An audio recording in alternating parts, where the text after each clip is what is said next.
ஓம் come கணபதையே நமக. ஆன்மீகம் plus நேயர்கள் அனைவருக்கும் ஜோதிட குருஜியின் இனிய வணக்கங்கள், வாழ்த்துக்கள், ஆசீர்வாதங்கள்.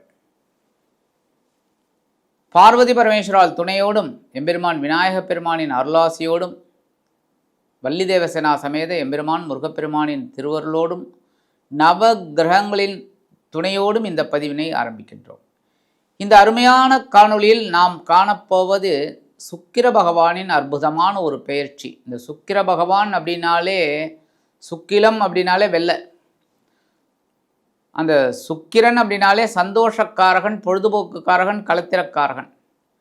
இந்த உலகம் ஜீவிதம் அப்படியே உழன்னு இருக்கிறதே ஒரு சந்தோஷத்துக்கு தான். எல்லாருக்கும் பாருங்கள், என்டர்டெயின்மெண்ட் கண்டிப்பாக வேணும். என்டர்டெயின்மெண்ட் இல்லைன்னாலே அந்த வாழ்க்கையை ஒரு இது அது அதுக்கும் மேலே, அதுக்கு தான் சுக்கிரனுக்கு மேலே அந்த குரு தேவகுரு. எப்படின்னா எல்லாம் பொழுதுபோக்கு எல்லாம் கடந்து வந்தது குரு.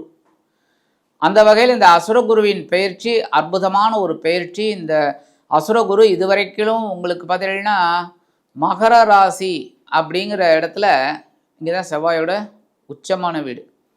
அந்த இடத்துல இந்த சுக்கிர பகவான் இருந்துக்கிட்டு இருக்கார். காலச்சக்கர தத்துவத்தின்படி 10வது இடம். இப்போ அதுலேருந்து விலகி 5/2/2026 முதல் 1/3/2026 வரைக்கும் இந்த சுக்கிர பகவான் கும்பராசியில் பயணிக்க போகிறார். இந்த கும்பராசியில் யார் இருக்கா அப்படின்னு பார்த்தீங்கன்னா, ராகு பகவான் பிரம்மாண்டத்திற்கு அதிபதி, யோகக்காரகன். அந்த யோகக்காரகனோட இந்த சந்தோஷக்காரகன் இணைய போகிறார். ஆக்சுவலாக இணைவு அப்படிங்கிறது ஒரு குறிப்பிட்ட டிகிரி வரைக்கும் தான்.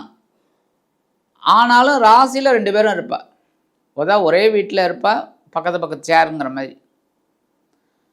இந்த ராகுவோட இந்த சுக்கிர பகவான் சேரும்போது சில ராசிகளுக்கு மிகப்பெரிய ஒரு மாற்றத்தை கொடுக்கும். ஏன் அப்படின்னா, யோகக்காரகனோட இந்த சந்தோஷக்காரகன் சேரும்போது மிக பிரம்மாண்டமான ஒரு சந்தோஷத்தை கண்டிப்பாக அந்த இதில் கொடுக்கறதுக்கு இந்த சுக்கிர பகவான் தயாராக இருக்கார். கும்பராசியில் 5/2/2020 முதல் 10/2/2026 வரைக்கும் இந்த சுக்கிர பகவான் செவ்வாய் பகவானின் நட்சத்திர சாரமான அவிட்டம் நட்சத்திர காலில் சஞ்சாரம் பண்ணுறார். அதற்கடுத்தபடியாக 11/2/2026 முதல் 20/2/2026 வரைக்கும் சதயம் நட்சத்திரம் ராகுவோட நட்சத்திர காலில் சஞ்சாரம் பண்ண போகிறார். அற்புதம். அடுத்தபடியாக 21/2/2026 முதல் 1/3/2026 வரைக்கும் பூரட்டாதி நட்சத்திரம், அதாவது குருவோட நட்சத்திர சாரத்தில் சஞ்சாரம் பண்ண போகிறார். இந்த கும்பராசியில் சஞ்சரிக்கும் காலம் அப்படிங்கும்போது கால புருஷ தத்துவத்தின்படி 11வது இடம் லாபஸ்தானம். 11ஆம் இடத்துல சஞ்சரிக்கக்கூடிய இந்த சுக்கிர பகவான் ராகுவுடன் இணைந்து அற்புதமான ஒரு சந்தோஷத்தை சில ராசிகளுக்கு அற்புதமாக கொடுப்பார். சில ராசிகள் கொஞ்சம் கவனமாக இருந்து அந்த சந்தோஷத்தை நம்ம கவனமாக எடுத்துக்கணும். அந்த வகையில் இந்த சுக்கிர பகவான் கும்பராசியில் சஞ்சரிக்கும் காலம் எப்படிப்பட்ட காலம் என்பதை பற்றி நாம் தெரிந்து கொள்வோம். அதேமாதிரி நிறைய பேர் ஜாதகம் பார்க்கணுங்கிறீங்க. என்னோடய வாட்ஸ்அப் நம்பருக்கு வாங்க, கொடுத்துருக்காங்க கீழே. அந்த நம்பருக்கு வாங்க, பேசுங்க, உங்களோட சுய ஜாதகத்தை பார்த்துக்கலாம். ரொம்ப சந்தோஷம். இப்போ இந்த பதிவுக்கு போகலாமா? அன்பான துலாம் ராசி நேர்களே, இந்த அருமையான காணொலியில் நம்ம பார்க்க போகிறது சுக்கிர பகவானின் அற்புதமான ஒரு பயிற்சி. உங்களுக்கு சுக்கிர பகவான் ராசிநாதன், அஷ்டமாதிபதி. அதுதான் துலாம் ராசி அன்பர்களுக்கு நான் எப்போவுமே சொல்லுவேன், நீங்கள் நியாயமாக இருப்பீங்க, நியாயமாக பேசுவீங்க, எல்லாமே சூப்பர். ஏன்னா தராசு அப்படி தான் இருப்பீங்க. ஆனால் உங்கள் விஷயத்தில் கோட்டை விட்டுருவீங்க.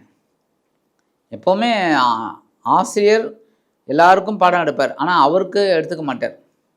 கரெக்டாக அவர் எடுத்துக்கணும். அந்த மாதிரி நீங்கள் அஷ்டமாதிபதி அப்படிங்கிறதுல சந்தோஷத்தை சந்தோஷமாக எடுத்துக்கணும், கொஞ்சம் எச்சரிக்கையாகவும் இருக்கணும். ஆனால் நிறைய பேர் உடல் ஆரோக்கியத்தில் கவனமாக எடுத்துக்கிறது இல்லை. ஏன்னா 8ஆம் இடம் உடல் ஆரோக்கியம். உங்களுக்கு எப்போவுமே நீங்கள் நினச்ச காரியம் நடக்கணும் அப்படின்னா ஒவ்வொரு விஷயத்துலையும் கவனம் இருக்கணும், பொறுமை இருக்கணும். எல்லாமே நம்மளை மீறி நடக்கிறதுன்னு நினச்சிக்கணும். அப்போ தான் எல்லாமே உங்களுக்கு சாதகமாக நடக்கும்.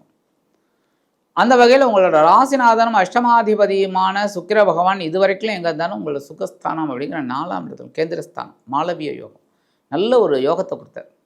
சந்தோஷமான ஒரு யோகம். சந்தோஷமாக இருந்தீங்க, பரவாயில்ல. நிறைய பேருக்கு பொன்பொருள், ஆடை, ஆபரணம் சேர்க்கை, வீடு, மனை, வாகனம் எல்லாமே இருந்தது. காசு பணம் கொஞ்சம் பரவாயில்லைங்கிற மாதிரி இருந்தது, எதிர்பார்த்தபடி.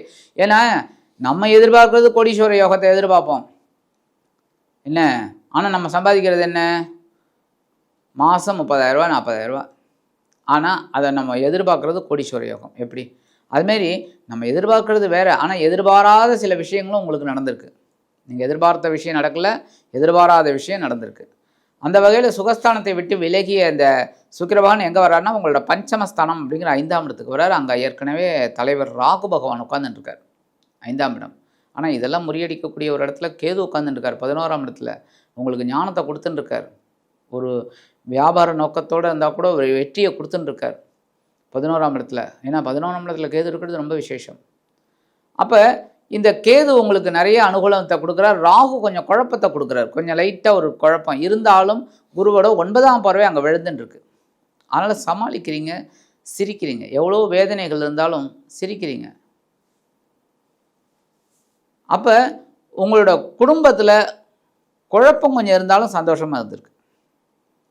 அந்த வகையில் இப்போ சுகஸ்தானத்தை விட்டு விலகிய பஞ்சமஸ்தானத்துக்கு வரதுனால கொஞ்சம் நீங்கள் குடும்பத்தில் கான்சன்ட்ரேட் பண்ணணும். குடும்ப உறுப்பினர்கள் உடல் ஆரோக்கியம், அவங்களோட பொருளாதாரம், ஏன்னா உங்களோட குடும்ப உறுப்பினர்கள் அவங்களோட பொருளாதாரம் இதிலெல்லாம் கொஞ்சம் கேர் எடுத்துக்கிறது நல்லது. இந்த நேரத்தில் குழந்தைகள் விஷயமா நீங்கள் ரொம்ப சஞ்சலப்பட்டிருந்தீங்க. இந்த குழந்தைகள் நல்லா படிப்பாங்களா என்ன ஏதுன்னு அதெல்லாம் நீங்கும். நல்லா படிக்கக்கூடிய ஒரு யோகம் இந்த காலகட்டத்தில் ராகுவின் மூலமாக கிடைக்கும். ஏன்னா ராகு சுக்கிரனோட சேர்றார், அசுரகுரு. தேவகுரு 9ஆம் பார்வையாக பார்க்குறார். 2 குருக்கு மத்தியில் இவர் உட்காந்துட்டுருக்கார். அப்போ கண்டிப்பாக ஒரு குழப்பத்தை குறைச்சி ஒரு இன்பத்தை கொடுக்கக்கூடிய ஒரு அம்சம். ஒவ்வொரு விஷயத்திலும் உங்களுக்கு நல்ல தெளிவு கிடைக்கும். ஆன்மீக பயணங்களை கண்டிப்பாக இந்த காலகட்டத்தில் உங்களுக்கு ஏற்படுங்க. அது யாராக இருந்தாலும் ஆன்மீக பயணம் பக்கத்தில் கொஞ்சம் ஒரு டிஸ்டன்ஸில் போயிட்டு வந்துடுவீங்க. ஒரு சரௌண்டிங்ஸில் என்னென்ன கோயில் இருக்குங்கிறத போட்டு அந்த ஒரு 2-3 கோயிலை பார்த்துட்டு வந்துடுவீங்க.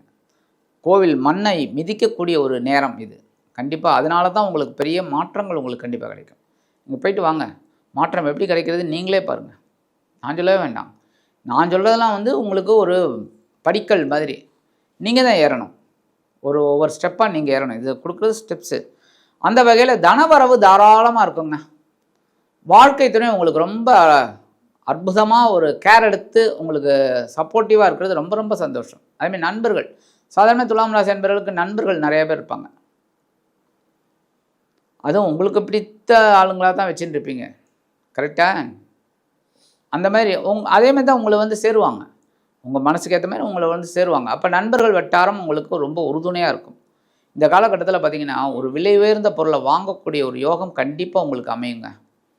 நீங்கள் வாங்கும்போது திட்டமிட்டு வாங்குங்க. புரியுதா? கடன் பெருசாக வாங்கிறது தப்பு. ஏன்னா கடன் அப்புறம் நிற்கும். பொருள் வந்துடுச்சு, சந்தோஷம் வந்துடுச்சு, ஆனால் கடன் அங்கே நிற்கும். கடன் இந்த காலகட்டத்தில் நம்மளை கொஞ்சம் டென்ஷன் பண்ணும். அதனால் உடல் ஆரோக்கியம் கெடும், மன வலிமை கூடும். அப்படிங்கிறதுனால கண்டிப்பாக நீங்கள் கவனமாக இருக்கிறது நல்லது. சரியா? கடன் விஷயத்தில். மற்றபடி உடன்பிறப்புகள் உங்களுக்கு ரொம்ப அனுகூலமாக இருப்பாங்க. உடன்பிறப்புகள் ரொம்ப உங்கள் மேலே ரொம்ப பிரியமாக இருப்பாங்க. எவ்வளோ மிஸ் அண்டர்ஸ்டாண்டிங் இருந்தால் கூட அதெல்லாம் அந்த சட்டையில் காக்கா இதாகிடும், எச்சமிட்டுரும். அதுக்காக அந்த சட்டையை தூக்கியாக போட்டுறோம் நம்ம இல்லை, வாஷ் பண்ணிவிட்டு அதை தான் மறுபடியும் போட்டுக்கிறோம். அந்த மாதிரி உடன்பிறப்புகள்லாம் பார்த்திங்கன்னா கொஞ்சம் உங்கள் மேலே மிஸ் அண்டர்ஸ்டாண்டிங் இருந்தால் கூட அதெல்லாம் அப்படி தூக்கி எறிஞ்சிட்டு உங்களோட ஒரு அண்டர்ஸ்டாண்டிங்காக இருப்பாங்க. உத்தியோகம் கேட்கவே வேண்டாம். சாதாரணமாகவே நீங்கள் உத்தியோகத்தில் ஒரு பொறுப்பாக தான் வேலை செய்வீங்க. இன்னும் சிறப்பாக செய்யக்கூடிய ஒரு வாய்ப்பு உங்களுக்கு கண்டிப்பாக கிடைக்கும். அடுத்தபடியாக ருணம், கடன் குறையுங்க. கண்டிப்பாக கடன் உங்களுக்கு குறையிறதுக்கு ஒரு வாய்ப்பு இருக்குது. கடன் எப்படி குறையும்? ஒரு வருமானம் வரும். வருமானம் எப்படி வரும்? உழைக்கக்கூடிய ஒரு வாய்ப்பு. உழைக்கக்கூடிய வாய்ப்பை வச்சுன்னு நீங்கள் உழைப்பீங்க, அதுக்கு உண்டான வருமானம் வரும். அந்த வருமானத்தை வைத்து கடனை அடைப்பீர்கள். அடுத்தபடியாக குடும்ப உறுப்பினர்கள் ஆதரவாக இருப்பார்கள். தொழில் வியாபாரம் அப்படின்னு பார்த்தீங்கன்னா ரொம்ப அற்புதமாக இருக்கக்கூடிய ஒரு காலகட்டம். இந்த காலகட்டம் அற்புதமாக ஒவ்வொரு அந்த காயின் சொல்லுவாங்களே அப்படி நகர்த்துறது. இந்த செஸ் விளையாட்டில் காய் நகர்த்துறது தான் பெரிய விஷயம். எப்படி என்ன ஏதுன்னு மூமெண்ட்ஸ், அந்த மூமெண்ட்ஸ் உங்களுக்கு பிரமாதமாக வரும் இந்த காலகட்டத்தில். அதனாலேயே உங்களுக்கு தொழிலில் இருக்கிறவாளுக்கெல்லாம் ஒரு மிகப்பெரிய ஒரு பாக்கியம், முன்னேற்றம் கண்டிப்பாக வந்துச்சு. இந்த நேரத்தில் எதிர்பாராத ஒரு நிகழ்ச்சி கண்டிப்பாக நடைபெறும். இந்த எதிர்பாராத நிகழ்ச்சி அப்படிங்கிறது உங்களுக்கு பார்த்திங்கன்னா பிப்ரவரி மாதம் 20ஆம் தேதி ஒரு இனிமையான மாற்றம் உங்களுக்கு கண்டிப்பாக கிடைக்கும். ஒரு நல்ல காதுக்கு இனிமையான செய்தி, பிப்ரவரி 20 காதுக்கு இனிமையான செய்தி உங்களுக்கு கண்டிப்பாக கிடைக்கும். சரி, பரிகாரம் அப்படின்னு பார்த்தீங்கன்னா கண்டிப்பாக மகாலட்சுமி தாயாரை வழிபாடு பண்ணணும். ஏன்னா சுக்கிர பகவானாலே உங்களுக்கு வந்து ராசிநாதன் மகாலட்சுமி தாயார். மகாலட்சுமி தாயாருக்கு துளசி மாலை கொண்டு வழிபாடு பண்ணுங்க. அப்படியே பெருமாள்னாலே தாயார் தான், தாயார்னாலும் பெருமாள் தான். அதனால் பெருமாள் கோயிலுக்கு போங்க, பெருமாளையும் தாயாரையும் செவிங்க. தாயார் சன்னதியில் ஒரு 5 நிமிஷம் உட்காருங்க, பிரார்த்தனை பண்ணுங்க. உங்களோட செல்வ நிலை எப்படி உயருதுன்னு பாருங்கள். ஸ்ரீராம ஜெயம் எழுதுங்க. ஒரு டெய்லி ஒரு 11 ரொம்ப பெருசாக வேணாம், ஒரு 11 எழுதுங்க. ஒரு 2 நிமிஷம் ஆகும். ஸ்ரீராம ஜெயம் அற்புதமான பலன்கள் உங்களுக்கு கண்டிப்பாக கிடைக்கும். ஆக இந்த சின்ன பரிகாரம் நீங்கள் பண்ணுறதுனாலே உங்கள் ராசிநாதனும் அஷ்டமாதிபதியுமான சுக்கிர பகவான் உங்களது பஞ்சமஸ்தானத்தில் ராகுவுடன் இணைந்து குருவின் அற்புதமான பார்வையை பெற்று மிக உன்னதமான ஒரு வாழ்க்கை பயணத்தை கண்டிப்பாக கொடுப்பார் என்று கூறி விடைபெறுகிறேன். நன்றி, வணக்கம். மீண்டும் ஒரு அருமையான காணொலியில் உங்களை அற்புதமாக சந்திக்கிறேன். வாழ்த்துக்கள். வாழ்க வளமுடன்.